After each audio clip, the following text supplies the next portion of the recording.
Let's begin tonight by letting you know what the good news has been for a lot of people who have been monitoring the economic indices in this country. We know what this means, although there's been a rebasing, but yet it's been a fourth consecutive appreciation that we've seen as far as the headline inflation is concerned. So the rate for July fell to 21.8% as compared to June, which stood at 22.22%. The National Bureau of Statistics says in his latest report, where the Consumer Price Index CPI report indicates that the nation has experienced 4 consecutive drops in inflation for the year. Hello everyone, welcome to my channel Telecast TV. I'm Mira Kwangala. We're watching a conversation with Dr. Paul Alaje, an economist. It's Nigerian State of Economy Stable. Endeavor to watch to the end. Don't forget to hit that notification bell, subscribe, like, comment, and share your thoughts. Don't miss trending videos. Headline inflation rate in July 2025, according to the NBS, was 1.99%, which was 0.31% higher than the rate recorded in June 2025.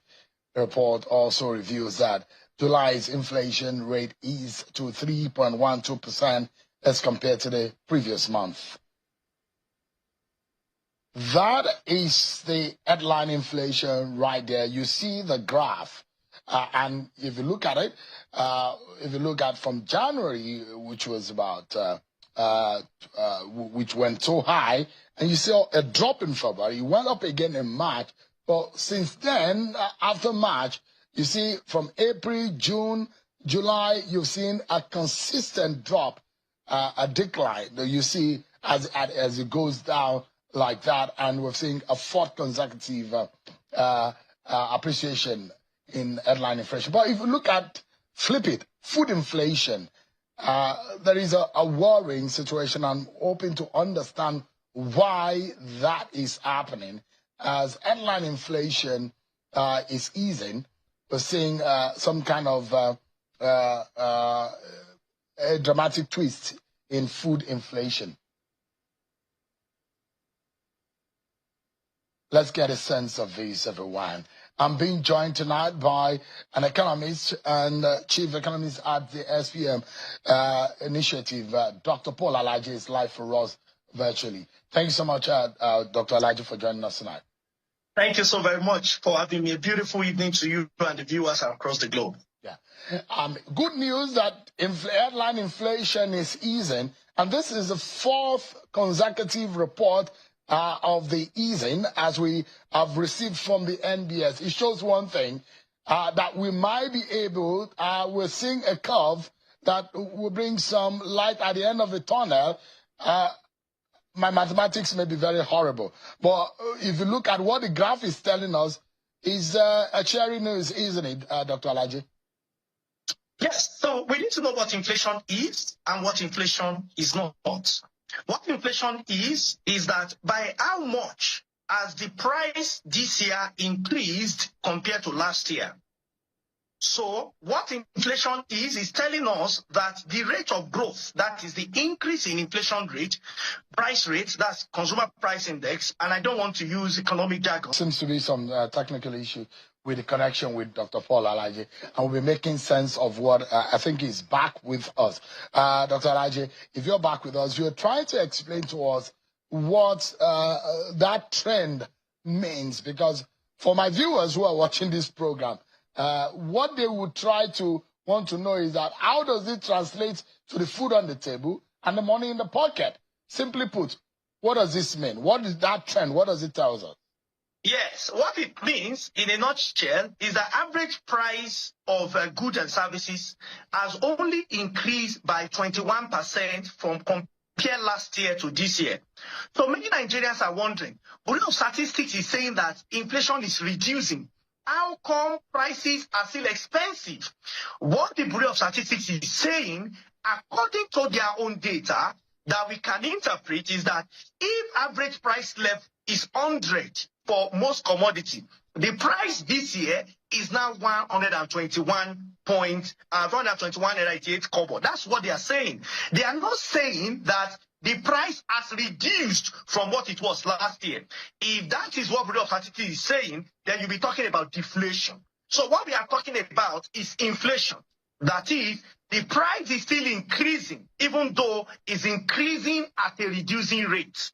So it's important that people understand that when these numbers are released and you are seeing positive number, it's an increase to what it was compared to last year.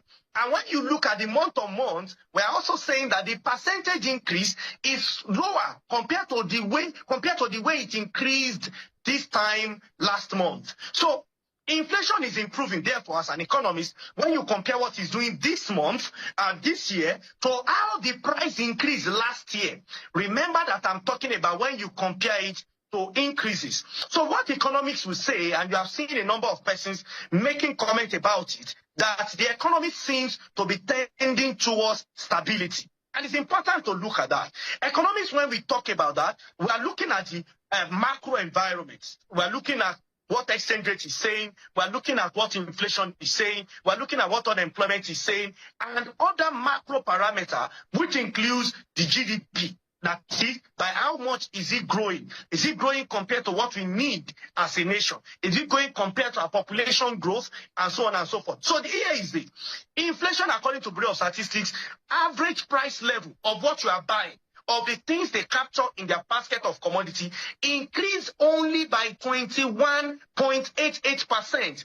That is, when you go to market, and you can do it, if all Bureau of Statistics captured is what you are buying, there is an increase by 21.88%. That means your price increase. However, the rate at which it increased compared July this year, when you compare it back to what you bought this time last year in July 2024, that's when you have that increase. When you compare June 2024 to June 2025, in June, it was worse off because the price for 2024 increased to 2025 by 22.22%.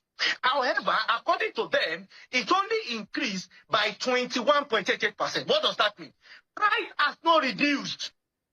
In fact, price has increased. When you compare it to others' average price level, I'm not bringing out single price. I'm talking macro, MA, not MI. I'm not talking individual. I'm talking macro. But Bureau of Statistics and economists is also interpreting it to mean that it is better off that the rate of increase we had last month. So it's an improvement. And that is why it's important to let economics conversation be robust, to also make people understand that yes, it's an improvement, but generally speaking, when you go to the market, the average price level of what you bought last year, according to the National Bureau of Statistics, this is not my figure, has increased by 21.88. So that's what does that also explains, Dr. Alaje, why the trend we saw in headline inflation is different from the food inflation? As it's easing in the headline inflation, the opposite is what we saw in the food inflation. Okay, so they rub off. Bureau of Statistics captures headline inflation from two components, the core inflation and the food inflation. The food inflation includes everything that is not production. It includes agro product. It includes quite a number of things, including vegetables, quite a number of things in that basket of commodity. But they share them into two. Only recently, I think earlier this year, I had this conversation with you in Abuja, where the Bureau of Statistics adjusted and removed people who eat in eateries and took it out from that component, that food inflation component. And that is one of the reasons why you are seeing this some kind of reduction. Apart from that, you also note that Bureau of Statistics has also adjusted the base year, just as we adjusted the base year for a number of parameters for other key macro indicators. So all of these are responsible. What you are seeing here is that after the adjustment, now watch where you had 30-something. I keep saying that it will be imbalanced to look at January and compare it with the reality of April, because the parameters are different. All the 30% you had we had different scale of measurement. So it would be wrong to compare them. In fact, to be sincere with you, the best time we can know through inflation figure will be from around, I think around February or March next year, when we are comparing the same parameters together. So what you'll be having now, technically speaking, will be basically outliers. You are seeing 20-something% compared to, so that 10% is no reduction, it's an adjustment in the base year. And that's what Bureau of Statistics, Associate General mentioned, that we are not saying that your prices in the market has reduced, because a lot of people are casting aspersion on them that, oh, they are manipulating the figure and so on and so forth. What they are saying, on the other hand, from the report, is that we are not saying that the number have reduced. We are saying they have adjusted some parameter that makes the numbers to appear smaller or lower than that they were before. But before you can talk of real reduction, it will be from next year, when we can now compare the same base year together. So the number you are seeing is showing some reduction in increase, not in prices, in increase of average price level when you compare them year. All right. Yeah. So, when you go Dr. to the Alaje, market, I can tell you, your price of bread may still be relatively high compared to what you bought it last year. And you wonder, so why are we saying inflation is increasing? We are saying that if you bought it 1,000 naira last year, it might be an assumption 1,210 naira this year. It's only showing that 21% increase. So Dr. Alaje, that's just an instance. Yeah. What is the good news for my viewers tonight who are watching?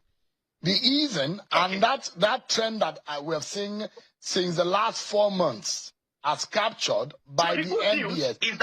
In the layman's language, for the man who buys food from the buka, the canteen, and the man who goes out every day to get his pay or get salary every month. What is the good news that this trend is telling us in simple terms? The good news is that from about 4 months ago, or if you like 6 months ago, but comfortably 4 months ago, the rate of that increase, the rate at which it increased year by year, is reducing. It has reduced from about 24% now to about 21%. And it may ease from now like that till we have something like 18%. So that is the good news. But to make this good news everlasting, we need to watch out for what will happen next year. Next year, political correspondent. And from history, as an economist, I've studied this economy too well from 1998 to 2002 to 2006 to 2010 to 2014 to 2018 to 2022, and I will study it again by God's grace 2026.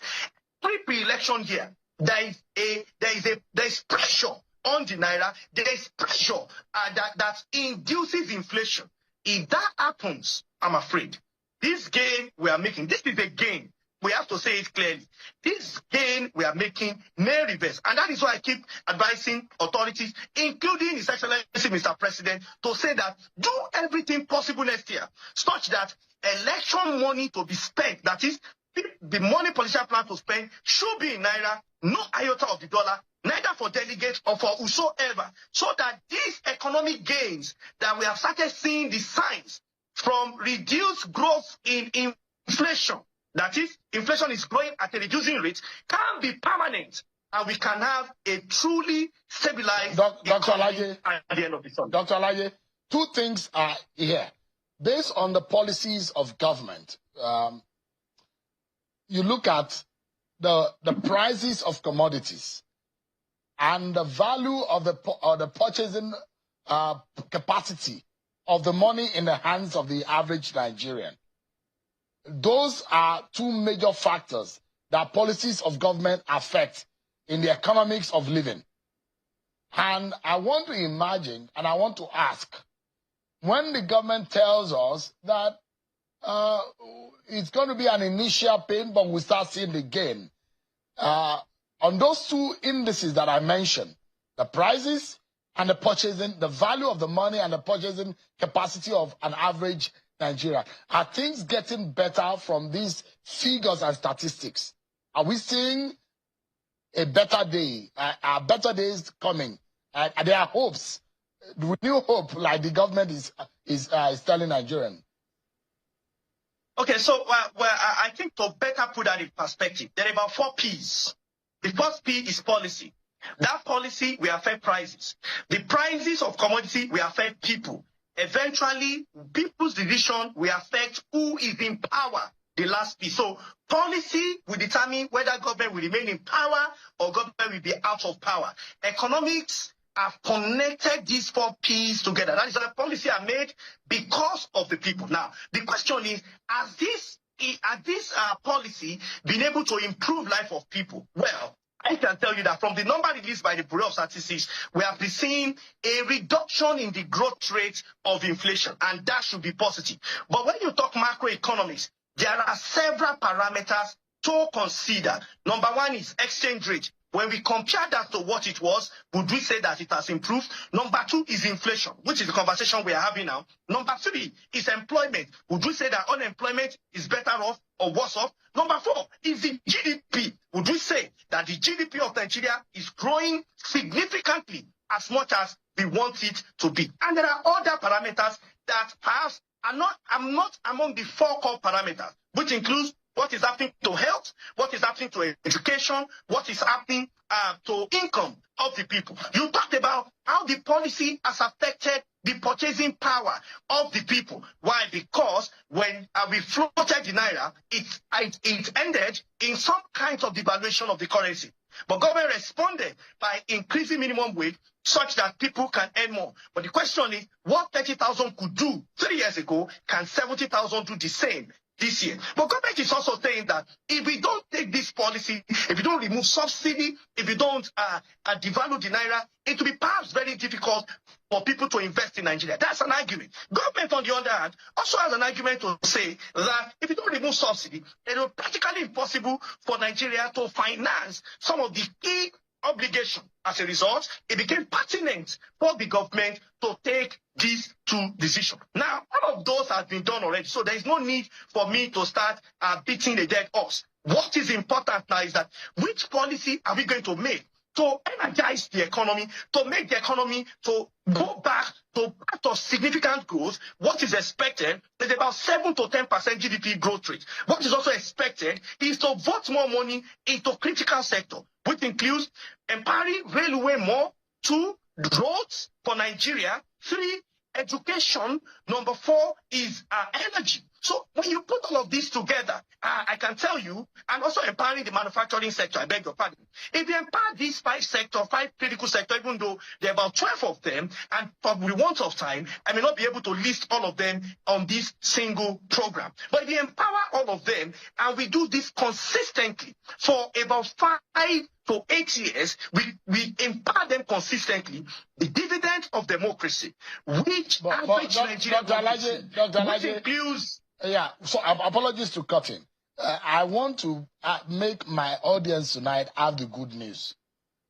Is the hope going to be renewed? Are we seeing light at the end of the tunnel? Are things going to be easy in terms of those practical things, 2 things that I've mentioned? The ability to buy more and the prices of food in the market. Are things getting better? Are we seeing better days ahead? Or the figures don't reflect that? Well, I don't know if what I'm saying is the response you would like to hear. But Bureau of Statistics, in today's report by the Bureau of Statistics, is saying that this report does not mean your price will go down. That's what the Bureau of Statistics said. So that's what the Bureau of Statistics said. But Bureau of Statistics is saying that the rate at which it became more expensive last year is not the way at which it became more expensive this year. It's about increase in price. It's not about reduction in price. So, but if you allow me, say, what must we do to make things better? And I must say that it is good news that it's not becoming worse off. I think that's how to really answer the question. Right. The good news, Nigerians, is that it's not getting worse off. I think that's the right answer right there. That is the good news. That is not, because it could have also get worse off.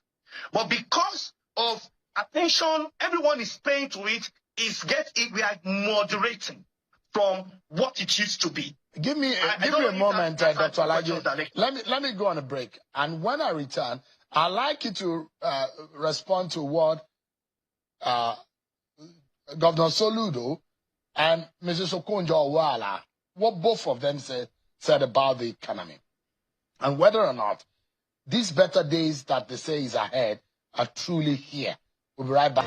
Our closing moments now with Dr. Paul Alaje on the state of the economy, tinubunomics and the state of the economy.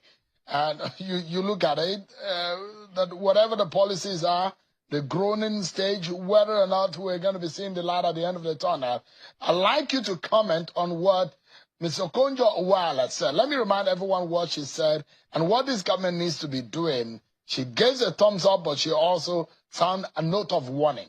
Take a listen to her. I think that the president and his team, and we just exchanged with him, have worked hard to stabilize the economy. And you cannot really improve an economy unless it's stable. So he has to be given the credit for the stability of the economy. So the reforms have been in the right direction. What is needed next is growth. We now need to grow the economy, and we need to put in social safety nets so that people who are feeling the pinch of the reforms can also have some support to be able to weather the hardship. So that's the next step. How do we build social safety net to help Nigerians cushion the hardship they're feeling? And then how do we grow the economy so we can create more jobs and put more money in people's pockets? These are issues that we discussed with Mr. President. Thank you so much. Thank you. All right, Dr. Alaje, there are those who are saying the manner in which whatever she said has been twisted, and from what the WTO DG has said, what's your take about the state of the economy as our parting shot tonight? Okay, so I will tell you that to a large extent, speaking macroeconomics, we have stability, which means that exchange rate is no longer fluctuating outside the given corridor, given bracket, 1,001, 1,006. That's relative stability. Inflation, we now see it around 20%. Unemployment on 1 hour is also relatively constant, around 4 to 5%, based on the number released by National Bureau of Statistics. But growth rate is still really very low compared to what we need. And when you look at other parameters, you see that exports, we have also seen improved exports in naira terms. So when you look at this as macroeconomists, the theory they taught us indicate that this is stability. Now, having had this environment for macro environment, I started with it earlier. What you need to do is to now make this have impact in the life of people. And how will it have impact? There are some persons that the new reality has affected them badly. We need to support them, no doubt. And in supporting them, it will not be by sharing rice or by giving them 5,000 that the last dispensation did, or giving them 80,000 naira. Is by looking for a viable means of impacting this huge population. And I've advised before that we had something similar when Madam Okonjo-Iweala was the minister, where she came up with a program like You Win. Entrepreneurs came to compete. They got other people to job. There were a lot of people, about 10 million naira. And you know the value of that 10 million naira then and the value of 10 million naira today. Let us assume that we still want to use that same 10 million naira and we have that kind of program. I tell you, a lot of young people will participate. They will feel belong, and you now see that they will also help drive this economy. And those who cannot also write business plan and so on and so forth, we can find a way to meet them at their own level. By all means, Mr. President must earmark some money, which of course he had promised earlier in 2023, and he fulfilled some of those promises by giving some of them. But there are still large number of people that need this support today. So if you ask me, what is left now is the impact of this stability on Nigerians. Why? World Bank is saying 75% of Nigeria that are living in rural area are poor, and another report is saying even larger number. That number is also living in poverty. But I believe that Nigeria can be better. I believe Nigeria can work. I believe this administration can also do more to improve quality of life for Nigerians and make Nigeria better. If not, we will all be affected. That is why we need to do everything possible, not just to wish government well, which I am wishing that we do it, but also to provide quality advisory for Nigeria to be the most desirable place to stay in Africa and eventually around the world. All right. Thank you so much, Dr. Paul Alaje, for your time tonight. I appreciate it. Thank you so much for having me. Thank you.